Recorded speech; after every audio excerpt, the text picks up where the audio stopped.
Bienvenue sur ce podcast du monde de Lulu. Je suis Clara, accompagnante à la naissance et maman de 2 enfants, Lucas et Eva, 5 ans d'écart en instruction en famille.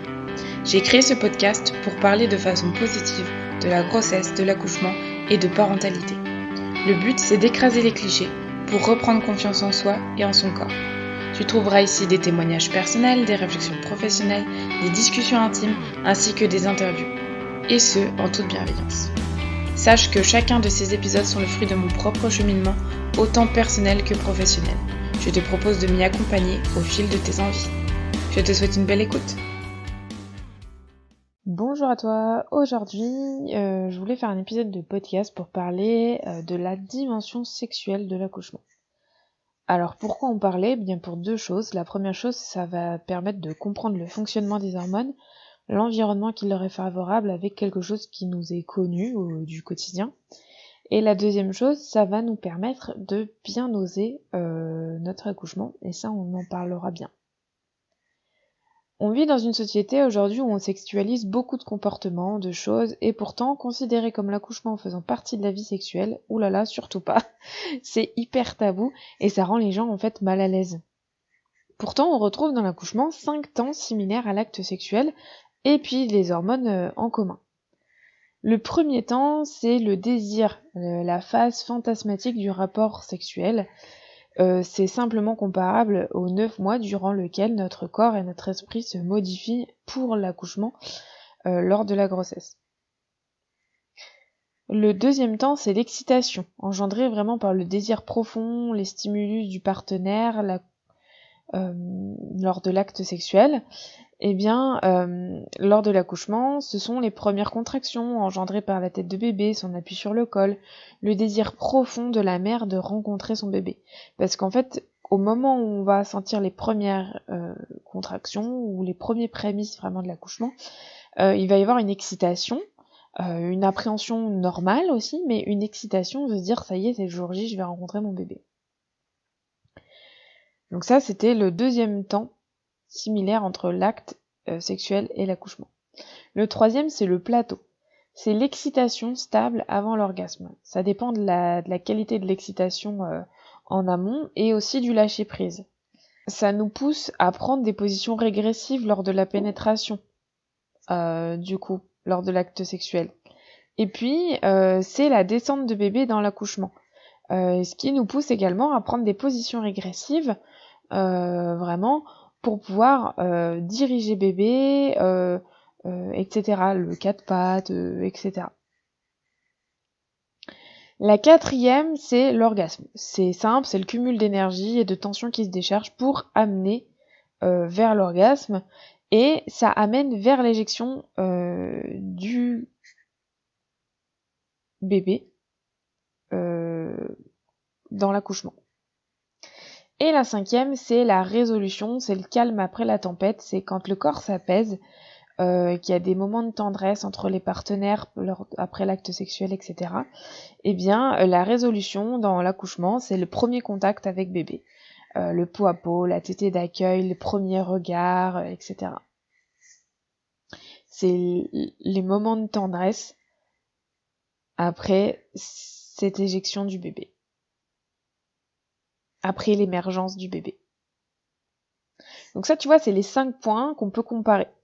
Alors il y a certaines personnes qui vont te dire ouais mais ça c'est facile de trouver des choses similaires, tu peux inventer ce que tu veux, etc. C'est peut-être pas aussi concret que certaines personnes voudraient bien l'entendre. Bah ok, soit, je comprends.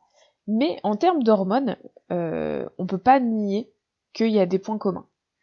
L'ocytocine est connue pour être l'hormone des contractions, mais c'est aussi celle du bien-être et de l'amour. Mais faut pas oublier que l'ocytocine, c'est l'hormone de l'orgasme. Voilà, c'est grâce à l'ocytocine qu'on va avoir un orgasme. C'est grâce à l'ocytocine qu'on va permettre le réflexe d'éjection du fœtus, grâce à des contractions bien régulières, bien intenses, bien fortes. Donc ça, si c'est pas un point qui est similaire, voilà, je ne sais pas, parce qu'une fois une personne m'a dit oui, mais l'ocytocine, on la rencontre dans d'autres moments. Des moments si similaires, il n'y en a pas d'autres dans une vie. C'est-à-dire que l'ocytocine, ok, c'est l'hormone du bien-être. On peut sécréter un petit peu d'ocytocine grâce à des odeurs familières, en étant dans un petit cocon. Je sais pas, moi, il y a des gens qui un petit câlin sur le canapé, à regarder un film, se sentir bien avec un petit chocolat chaud, j'en sais rien, je raconte des bêtises. Ça peut être source d'ocytocine pour un corps. Mais avoir assez accumulé d'excitation pour avoir tant d'ocytocine que ça, il n'y a que quand on fait l'amour, et donc, ou lors de l'orgasme, il n'y a pas besoin de faire l'amour d'ailleurs, il n'y a que lors de l'orgasme et lors de l'accouchement. Et puis quand on veut parler seulement du mécanisme de l'accouchement, rien qu'au niveau du passage de bébé, il y a l'afflux de sang qui va se faire dans la vulve pour faciliter l'élasticité des tissus. Et on oublie qu'à cet endroit, il se trouve un petit truc qui aussi nous permet d'atteindre l'orgasme, simplement le clitoris. Lors de l'accouchement, comme lors de l'acte sexuel, il se gorge de sang, parce qu'en fait, faut jamais oublier que le corps des femmes, il fonctionne comme celui des hommes. La seule différence, c'est que une érection, c'est beaucoup plus visible qu'une vulve gonflée de sang. Mais c'est le même principe, l'excitation engendre un afflux de sang qui va permettre la pénétration, donc lors de l'érection chez un homme, et l'érection chez une femme, c'est simplement le fait d'avoir le clitoris gonflé pour prendre beaucoup de plaisir, et la vulve gonflée. Et lors du passage de bébé, du coup, si on revient à l'accouchement, tout ça se gorge de sang, et le clitoris va être stimulé pour permettre les petits spasmes de cette zone. Alors, pour comprendre les spasmes de cette zone, concentre-toi sur quand tu as un orgasme, est-ce que tu sens les spasmes au niveau de ta vulve, etc., du vagin, qui fait que ça bouge tout seul, comme si ça battait en fait un peu tout seul. Après l'orgasme, c'est ça qui se passe. Et bien, lors de l'accouchement, c'est ça qui se passe aussi pour faciliter le réflexe d'éjection du fœtus. C'est-à-dire que ça se rajoute à la puissance des contractions, au poussé réflexe, pour faciliter l'éjection. Et au-delà de ça, le clitoris a aussi un rôle très important de protection pour éviter que bébé ne touche les os pelviens lors de sa compression la plus importante lors de son passage dans le canal de la naissance.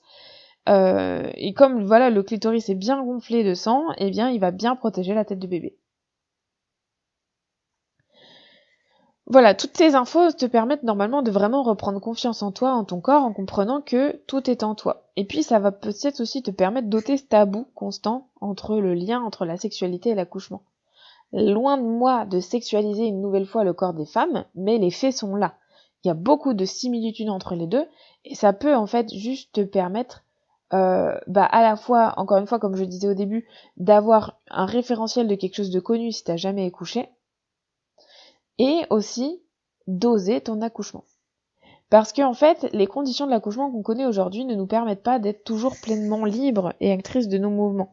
Et ça se rajoute au fait qu'une femme ne doit absolument pas crier, ne doit pas se déshabiller, encore moins se toucher la vulve, etc., sous peine d'être perçue sous un angle mauvais, on va dire, autre que celui d'une femme qui vit pleinement son accouchement en écoutant son corps et non les injonctions de la société. Les solutions qui s'offrent à toi pour oser ton accouchement et ne pas être retenu inconsciemment par ce genre de diktat, la première chose, ça va être de parler à ton partenaire pour que lui aussi ait un regard bienveillant sur tes gestes et qu'il soit pas étonné que tu t'éloignes de la fameuse bienséance. La deuxième chose, c'est préserve ton environnement pour qu'il soit calme et intime, ce qui va te permettre d'être plus libre de tes gestes, de tes mouvements, de tes paroles. Alors pour préserver cet environnement, je te conseille de faire un projet naissance évidemment et de faire en sorte qu'il soit bien respecté et de faire ton partenaire le gardien de cet environnement et le protecteur de ton projet naissance. Choisis bien aussi ton lieu de naissance en présentant ce projet naissance, qu'on puisse te laisser de l'intimité indispensable pour préserver ta physiologie. Ça se peut que tu aies besoin de prendre des positions très régressive, ça se peut que tu aies besoin de te toucher la vulve, ça se peut que tu aies besoin de te toucher les seins, ça se peut que tu aies besoin que ton partenaire t'embrasse à pleine bouche, etc. Ça se peut que tu aies besoin de te masturber, ça se peut, il y a plein de choses qui font que tout ça, ce sont des avantages pour la physiologie de l'accouchement, mais pour ça, il faut vraiment ne pas oublier la base qui est le lâcher-prise. Et pour lâcher prise et oser ton accouchement, il faut une bonne préparation mentale. Avoir la connaissance, les outils pour être moins perdu le moins perdu possible le jour J, être actrice et sereine de cette naissance. D'ailleurs, ce podcast est un extrait de l'audio Oser son accouchement qui est disponible dans mon programme Naître sereinement. C'est un programme qui est constitué de plus de 35 audios et un accompagnement personnalisé jusqu'à 1 mois postpartum. C'est pour allier le fait d'être autonome dans sa préparation, mais d'avoir quand même du soutien personnalisé et un accompagnement personnalisé pour répondre aux questions, etc. Si ça t'intéresse de gagner vraiment du temps dans ta préparation, d'être soutenu durant ta grossesse, d'avoir vraiment tous les outils et toutes les informations pour lâcher prise, pour oser ton accouchement, pour avoir la connaissance du processus, pour ne pas être perdu, d'avoir vraiment les étapes de l'accouchement, autant pour toi que ton partenaire, parce que ça va être aussi important que lui t'accompagne dans ce sens-là, eh bien, je t'invite à t'inscrire, je te laisse le lien en description. Naître sereinement, c'est vraiment le programme que moi j'aurais voulu avoir quand j'étais enceinte, parce que ça rassemble vraiment tout.